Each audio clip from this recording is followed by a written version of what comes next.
আমি এখন আছি সাতিয়ান ওয়াজের মাহফিলের গিরের সামনে। এখন আমি ওয়াজ পুরাটা ঘুরে দেখতে হলে পকেট থাকতে হবে গরম। এই জন্য আসা পড়লাম বিকেশ থেকে টাকা উড়াই। অনেক ঘোরাঘুরি করলাম, এবার হুজুরের ওয়াজ শোনার পালা।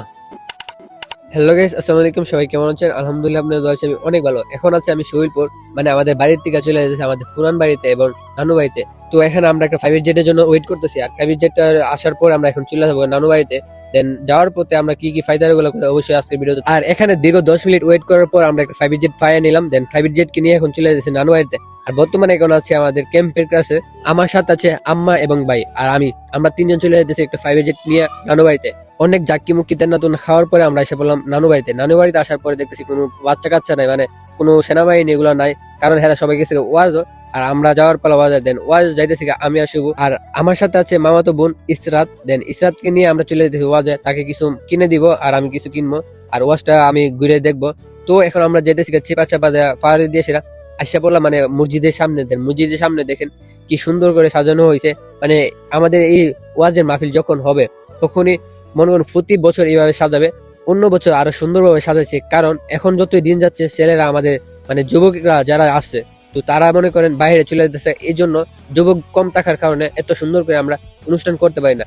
আর বিশেষ করে যারা যারা বিদেশ আছেন, আমাদের এই এলাকার যারা যারা বিদেশ আছেন, তাদের জন্য এই ভিডিওটা বিশেষ করে আজকে। তো আমরা এখন যাইতেছি মনে করেন ওয়াজের এই দিক দিয়ে। দেন ওয়াজের এই দিক দিয়ে যাওয়ার পর এই দিক দিয়ে প্যান্ডেলটা সাজাইছে অনেক সুন্দর হয়েছে, এটা পরে দেখায়। তার আগে দেখে ওয়াজের মধ্যে কি কি জমছে আর আমরা কি কি কেনাকাটা করতে পারবো। তো আমরা এখন আইসা পড়লাম, আর আমরা এখন যে জায়গাটা আছি এই জায়গাটা চিনা হয়েছে জয়ীর মেয়ের দোকানের নাম করে সবাই চিনে। দেন এখানে মনে করেন আমাদের এলাকায় যারা আছে সবাই স্মৃতি জমে আছে, কারণ এই এলাকার মধ্যে যারা যারা আছে সবাই মনে করেন অনেক ফাইজলামি অনেক দুষ্টামি মনে করেন সবাই একসাথে সব কিছু করছে। তো তার আগে আমার পকেটটা ফুল করতে হবে, মানে বিকাশ থেকে টাকা উড়াই দিব। তো বিকাশ থেকে টাকা উড়াইবার জন্য আমি এখন আইসা পড়ছি ফাইকারি দোকানে। দেন ফাইকারি দোকানে আইসা দেখি আমাদের মানে বড় ভাইরা কিছু বসে রয়েছে। তো হ্যাঁ সাথে অনেক ফাইজলামি করলাম। ফাইজলামি করার পর আমাদের বিকাশ থেকে টাকা উড়াই কিছু কেনাকাটা করে এখন আমরা বাড়িতে গেছিলাম। তারপরে আয়া দেখি আমাদের এলাকার মানে আমার চাস্তো ভাই সে ওয়াজ মাহফিল করতেছে। তো তার মাহফিলটা কিছু শুনেন, অবশ্যই আপনাদের কাছে ভালো লাগবে। আল্লাহ রাব্বুল আলামিন দুনিয়ার মধ্যে মানব জাতিকে কেন পাঠিয়েছেন? পৃথিবীর মধ্যে যত মানুষ আল্লাহ পাঠিয়েছেন, দুনিয়ার মধ্যে মানুষ যে যে ধরনের কাজ করুক না কেন, ওই কাজের একটা অবশ্যই উদ্দেশ্য নিহিত আছে। ঠিক তেমনি ভাবে আল্লাহ রাব্বুল আলামিন এই মানব জাতিকে দুনিয়ার মধ্যে কেন পাঠিয়েছেন?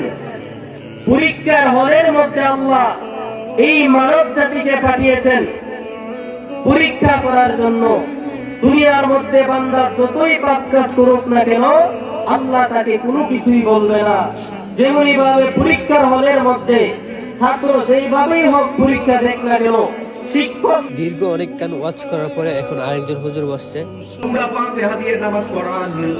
ও হুজুর দয়া করে আজকে সূরা ফাতিহা পাঠ দিয়ে বুখারী শরীফের শেষ হাদিস দিয়ে নামাজ পড়ান।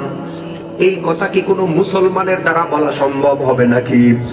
আপনাদের এলাকায় যেই সমস্ত হাজী সাহেব রয়েছেন যারা হজ উমরা করার জন্য মক্কা মদিনায় চলে যায়, তাদেরকে আপনারা প্রশ্ন করে দেখবেন মক্কা মদিনার মধ্যে যখন ইমাম সাহেবরা নামাজে দাঁড়িয়ে যায়